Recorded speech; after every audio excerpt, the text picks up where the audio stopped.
Mesdames, Messieurs, frères et sœurs bien-aimés, chers amis, chers internautes, quel plaisir de vous retrouver aujourd'hui le dimanche 18 janvier 2026, particulièrement pour la présentation de la leçon de l'école du sabbat. C'est-à-dire que nous présentons la leçon, nous faisons ce que l'on appelle l'anatomie de la leçon. L'anatomie de la leçon, c'est l'émission qui analyse avec rigueur, avec fidélité, d'une manière méthodique, la leçon de l'école du sabbat. Ici, nous ne contentons pas de lire le texte ou d'expliquer le texte, mais nous analysons la leçon. Nous essayons de décortiquer la leçon et nous explorons chaque détail essentiel. Et à partir de ça, nous essayons de trouver la leçon spirituelle de la leçon. C'est un travail qui demande beaucoup de prière parce que nous savons que la présentation de la leçon, c'est l'affaire de Dieu. Et c'est pour cela que nous sommes appelés à demander à Dieu de nous accorder de l'Esprit Saint. Et par conséquent, s'il nous accorde son Esprit, nous serons en mesure de présenter avec facilité la leçon, de l'analyser et surtout de décortiquer les leçons de cette leçon. Nous voulons remercier le Seigneur parce qu'il nous a gardés au cours de la nuit. Et ce matin, nous avons l'heureux privilège d'être là pour bénir son saint et grand nom, pour le remercier. Et je vous inviterai à faire ce travail assez intéressant, surtout de partager à vos proches, vos amis, vos frères, le lien de la leçon. C'est la meilleure façon pour que vous capables de supporter nous, pour que vous capables d'aider nous, justement pour que nous capables d'avancer. Vous savez, mes frères, cette semaine, nous étudions une leçon assez intéressante, la leçon numéro 4. Je vous inviterai maintenant à prendre votre questionnaire et votre Bible, et comme ça, nous allons ensemble étudier la leçon de cette semaine. De ce fait, je vous invite à fermer les yeux pour la prière. Notre Père, notre Dieu, merci pour tout ce que tu fais dans notre vie et merci pour la manière dont tu nous as gardés au cours de la nuit. Et ce matin, nous sommes là pour la présentation de la leçon. C'est-à-dire que nous allons analyser et présenter cette leçon. Nous te demandons de bien vouloir nous assister et permettre à ce que nous puissions présenter cette leçon sous ton égide. Nous te prions ainsi au nom de Jésus. Amen. Nous étudions cette semaine la leçon numéro 4. Qui a pour titre l'unité par l'humilité. L'unité par l'humilité. Et nous retrouvons pratiquement le verset à mémoriser dans Philippiens chapitre 2, le verset 2, qui nous dit ce qui suit. Comblez ma joie en étant bien d'accord. Ayez un même amour, une même âme, une seule pensée. Philippiens chapitre 2, le verset 2. Est-ce qu'on vous rappelez au titre leçon? C'est bien l'unité par l'humilité. Il est extrêmement important pour nous parler de l'unité, pour ça on est capable d'avoir une idée de sa unité. L'unité dans un contexte biblique est considérée comme l'harmonie volontaire et spirituelle entre les croyants, fondée particulièrement sur la foi commune en Dieu, l'amour mutuel et l'imitation de Christ. Trois éléments qui caractérisent l'unité chrétienne. Premièrement, la foi commune et l'amour mutuel et imitation de Christ. Et les manifester dans la vie de tous les croyants qui sont capables de marcher avec le Seigneur. L'unité que nous avons parlé, nous avons l'unité spirituelle. Et l'unité spirituelle, là, est relationnelle. Parce que l'IPRAL conduit avec des pratiques assez intéressantes, parce que nous sommes parlons de l'amour mutuel. L'IPRAL conduit avec pardon, pas une unité sans pardon. Et l'IPRAL conduit surtout réconciliation. Et surtout, nous sommes capables de considération pour l'autre là. Unité dans le langage biblique, là, n'est pas seulement relationnel, et doctrinal. Puisque nous sommes parlons que unité, c'est harmonie volontaire et spirituelle et l'imitation qui fondée sur la foi commune. Ça veut dire que c'est un groupe de personnes qui ont la même foi. C'est un groupe de personnes qui ont la même doctrine. Et l'unité, elle doit être volontaire. Ça veut dire c'est pas un monde qui doit pousser pour vivre en harmonie avec l'autre, mais c'est ou-même qui doit comprendre que c'est nécessaire pour vivre en harmonie avec le monde qui est à côté de vous. Donc, l'unité, n'est pas de passive, mais elle doit être active. Et l'unité, ça, qui est spirituelle, qui est relationnelle, qui est doctrinale, qui pratique et qui est volontaire, l'ipral vient joindre force au travers, ça n'est pas capable de l'humilité. Donc, l'humilité est extrêmement important parce que l'humilité est extrêmement important. Nous pas qu'à parler de unité sans humilité.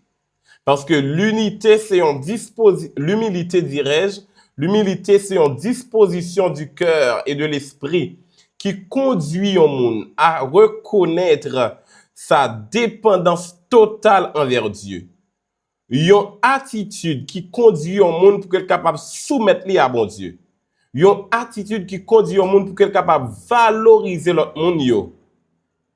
Et pour que lui-même mette au-dessus de lui-même.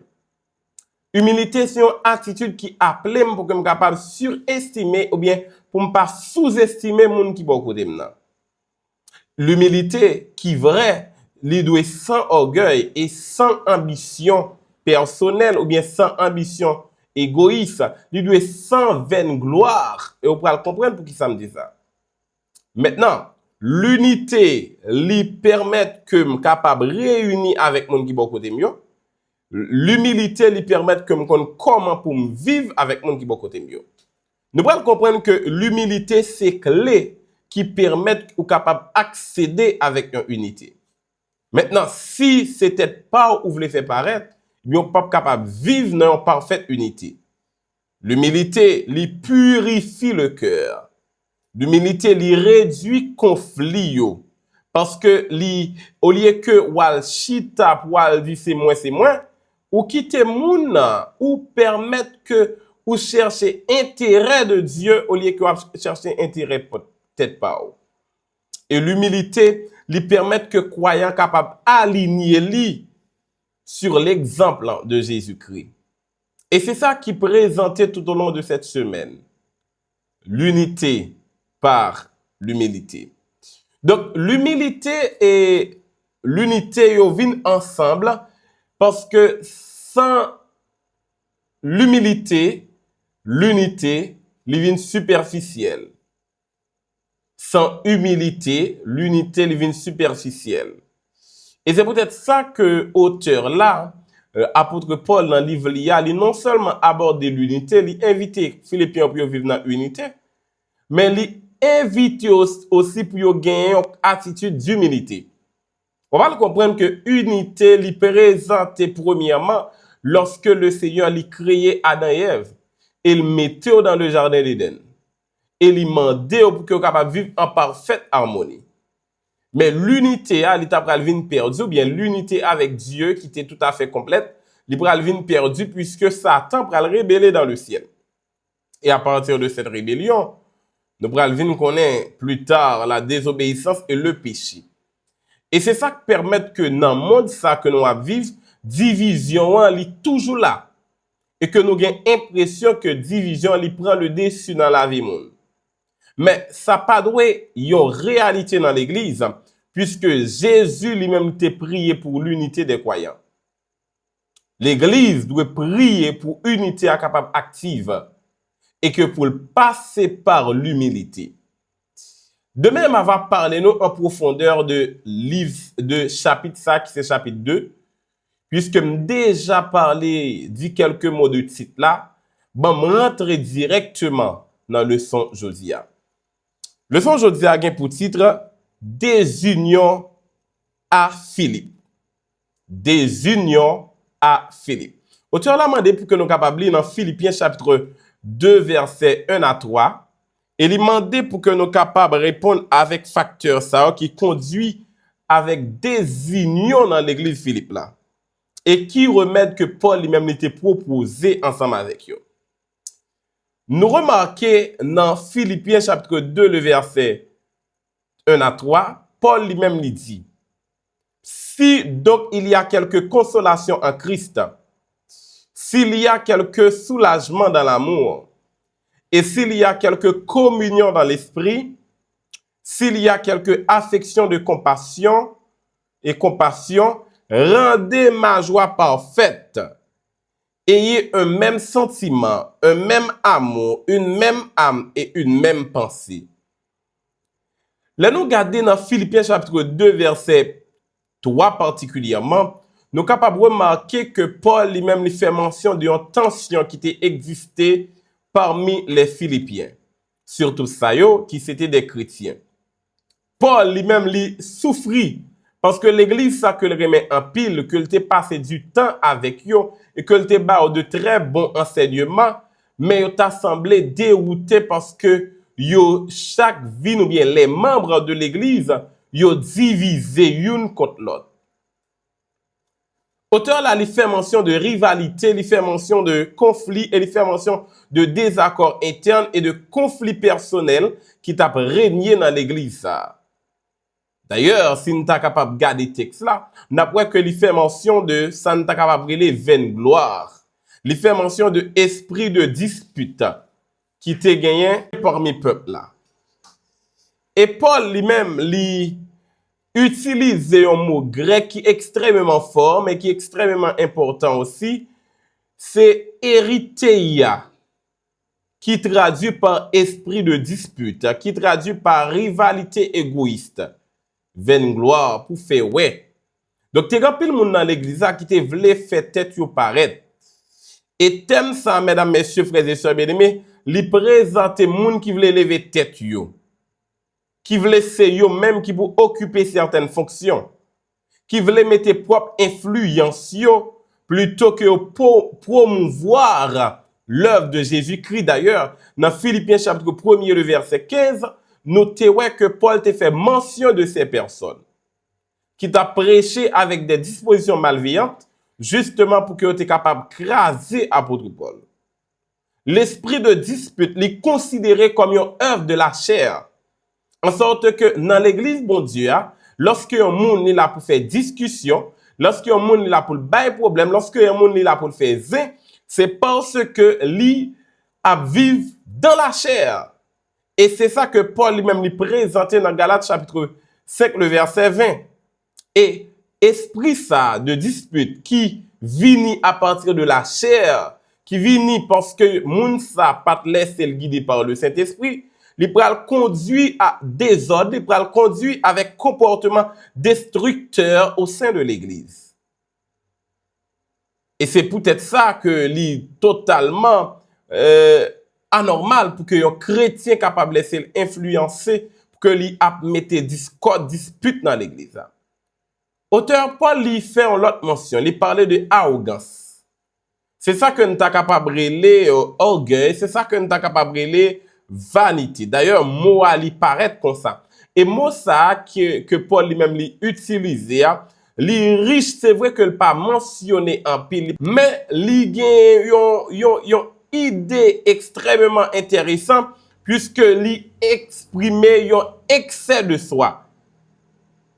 Li exprimer yon estime personnelle. Li exprimer comme si nous étions capables de dire yon cœur qui gonfle, yon moun qui a monté tête li. Yon moun qui comme si li a recherché connaissance mais pour que li capable faire paraître lui-même pour sa gloire personnelle.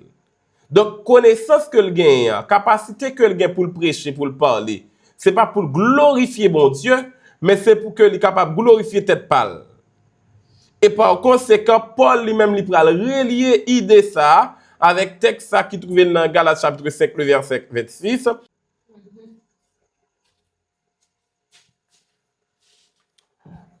Est-ce qu'on doit être bon? Donc Paul lui-même lui dit comme ça dans Philippiens. Paul lui-même lui dit comme ça dans Philippiens chapitre 5 le verset 26. Ne cherchons pas une vaine gloire. Pour qui ça, c'est parce que les wap chercher vaine gloire là, wap provoquer l'autre monde. Wap arriver bay moun problème. Donc, on peut comprendre que dans certaines églises, il y a des personnes qui toujours paraissent arrogants. Donc, l'arrogance, ça tue les relations. Et maintenant, par rapport à ce problème qui était dense pour apôtre Paul t'a proposé dans le texte liant quelques remèdes qui sont extrêmement importants. Premier remède que Paul lui-même t'a proposé, que nous retrouvons, et auteur l'a fait mention de ça, c'est la consolation en Christ. Ça que nous sommes capables de encouragement dans Jésus. Pour montrer que motivation n'a pas de sortir de nous, mais motivation doit sortir dans Jésus-Christ de Nazareth. Donc, notre travail, source de motivation de Jésus. Ensuite, Paul lui-même lui parlait de réconfort dans l'amour. Ça lui montre tout simplement que l'amour doit être mobile de ça l'a fait. L'amour doit être mobile de action. En sorte que si nous voulons aider un frère, nous ne pas aider pour nous faire tête nous paraître, mais nous devons aider parce que nous avons l'amour qui est inconditionnel, l'amour qui est actif, l'amour qui est patient, l'amour qui est fidèle et l'amour qui reflète l'amour Jésus-Christ. L'amour que le gain pour l'église là. Et c'est ça que fait, il dit dans Jean chapitre 15, le verset 12, aimez-vous les uns les autres. Paul lui-même lui parlait de la communion de l'esprit. C'est extrêmement important parce que ici, nous voyons que communion de l'esprit, c'est l'union spirituelle entre croyants qui pourra devenir possible grâce avec Saint-Esprit. Mais pour que communion soit capable, possible, faut que croyants soient capables d'être impactés par la présence du Saint-Esprit dans leur vie. Et maintenant, l'important pour qu'on soit capable de rappeler de ça qui est arrivé dans la chambre haute, pour que le Saint-Esprit soit capable de paraître, pour que le Saint-Esprit soit capable de descendre, il faut que tu en communion et en parfaite communion. Donc, l'Esprit peut agir comme facilitateur de l'unité. Mais soyons prêts. Il faut avoir volonté. Donc, nous-mêmes, qui attendons matin, il faut que nous ayons volonté pour que le Saint-Esprit capable d'œuvrer dans mi-temps nous. Il faut que nous prions. Il faut que nous restions assidus à l'enseignement des apôtres, à la communion et à la fraternisation. Et auteur là, il a ajouté aussi de ce que ça nous a capable de la tendresse et la compassion. L'affection et la compassion. C'est capacité ou gagner pour vivre à moun, pour montrer que moun nan li gen valeur. Pour apprécier moun nan, la compassion, c'est capacité que vous gagnez pour ressentir la douleur, le besoin de l'autre. Donc, chrétien qui a vécu de non seulement l'amour qui est ordonné, l'amour qui est typique, qui paraît similaire avec l'amour Christ là, mais aussi il est extrêmement important pour que le capable faire preuve de compassion, parce que si nous regardons la Bible, après Jésus, il était toujours gain compassion. Il était compassion pour veuve là, il était compassion pour lépreux, il y a dans Marc 1er. Donc Jésus, c'est un être, c'est un sauveur, c'est un rédempteur qui est compatissant, et le chrétien lui doit faire preuve de compassion. Il dit, l'église là que y a un monde qui a souffert, ça doit avoir un problème et qu'on doit intéresser pour aider lui. Et il parlait aussi de la miséricorde qui est extrêmement important, frères et sœurs. Miséricorde, c'est capacité que vous avez pour pardonner, capacité que vous avez pour que vous capable de montrer de la bonté et de l'indulgence même envers ceux qui nous ont offensés ou bien ceux qui vous ont offensés.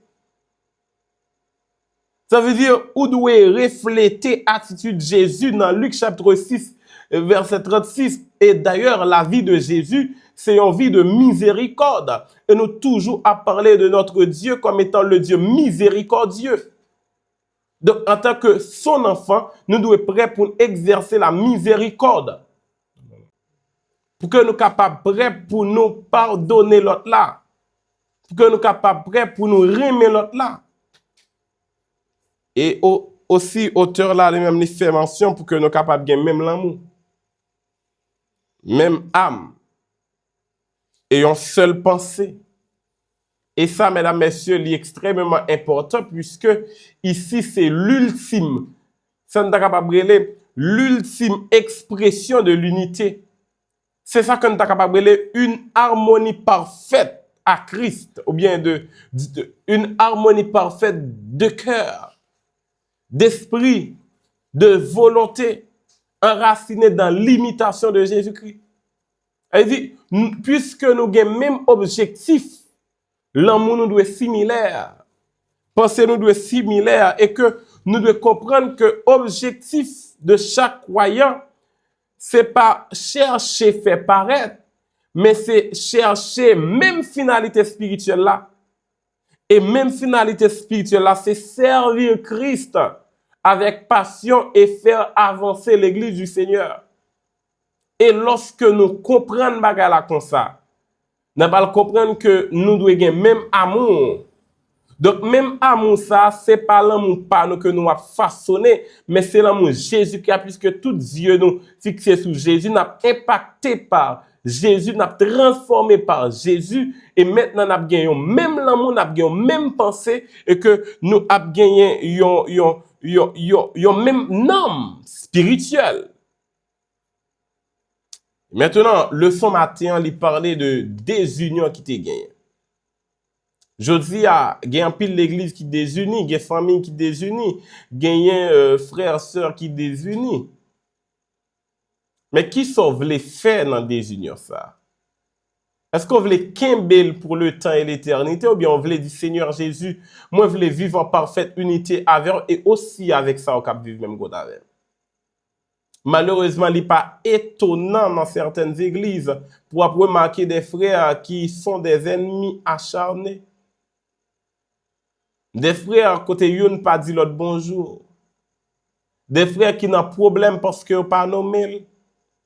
Des frères qui n'ont pas parlé en pile parce que yon pas mis le sous chair. Nous devons comprendre que nous devons manifester de très bonne volonté. Et lorsque nous manifestons de bonne volonté, bon Dieu, pas manquer pas béni. Maintenant, on prier, bon Dieu, pour qu'il soit capable de permettre qu'on vive en harmonie. Et si tu as pour désunion t'apparaître l'église, c'est pas eux-mêmes. Pour que ou même pour chercher la paix avec tout le monde et la sanctification. Et comme ça, on va voir le Seigneur. On nous prie le Seigneur. Notre Père, notre Dieu, merci parce qu'on permet que nous étudions le son matin. Qui parlait nous des désunions qui te gagnent dans l'église Philippe. Mais ça permet que nous comprenions aussi que ça existe encore au sein de l'église. Nous appelons notre Père, notre Dieu, pour qu'il soit capable d'aider nous, pour ne pas parmi ceux qui a créé dispute, qui a fait tête nous paraître. Mais au contraire, pour que nous soyons capables parmi ceux qui gagnent l'amour, qui gagnent pensée, qui gagnent un âme qui est similaire avec pas Jésus-Christ. Permettre que nous soyons capables de vivre en parfaite unité et surtout bénir journée pour nous, nous pas dignes. Nous prions concernant de Jésus. Amen. Frères et sœurs bien-aimés, amis moyens, c'est un plaisir pour nous te présenter en leçon aujourd'hui. Bonne journée, que bon Dieu soit capable de bénir.